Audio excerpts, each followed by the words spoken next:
লাঠি হাতে বাঁশি মুখে টর্চ লাইট সহ প্রয়োজনীয় সরঞ্জামাদি নিয়ে রাত জেগে মহল্লা পাহারা দিচ্ছেন তারা। দায়িত্ববোধ আর সেবার মনোভাব থেকে এগিয়ে এসেছেন প্রতিবেশীর নিরাপত্তায়। 5ই আগস্টের পর পুলিশ না থাকায় সিরাজগঞ্জের বিভিন্ন এলাকায় আতঙ্ক ছড়িয়ে পড়ে। বাধ্য হয়ে মাঝরাতে রাস্তায় নামেন সাধারণ মানুষ। জাতি ধর্ম নির্বিশেষে একসঙ্গে মসজিদ, মন্দির, মাদ্রাসা, দোকান পাট, বসতবাড়ি এবং রাষ্ট্রীয় সম্পদের সুরক্ষা দিচ্ছেন অসংখ্য মানুষ। জাতি ধর্ম নির্বিশেষে আমরা রাত্রি জাগরণ করে এখানে সুন্দরভাবে আমরা পাহারা দিয়ে যাচ্ছি।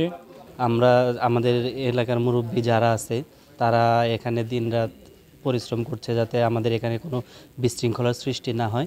রাত্রি জাগরণ করে পাহারা দিচ্ছি, খুব আনন্দ লাগছে এবং এখানে সবাই ছোট বড় সবাই হাতে হাত মিলিয়ে আমরা কাজ করে যাচ্ছি।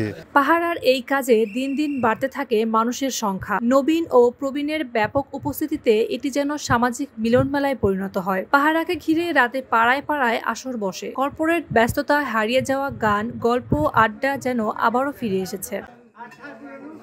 গলির রাস্তায় মাঝরাতে আড্ডা চলে ঘন্টার পর ঘন্টা। চড়ুই ভাতির আয়োজন হয় কোনো কোনো এলাকায়। মজার ব্যাপার হলো, দীর্ঘদিন পাশাপাশি বা একই ভবনের থেকেও যাদের মধ্যে পরিচয় ছিল না তাদের মধ্যেও নতুন করে পরিচয় গড়ে ওঠে এই পাহারাকে ঘিরে। Sirajganj Times news desk.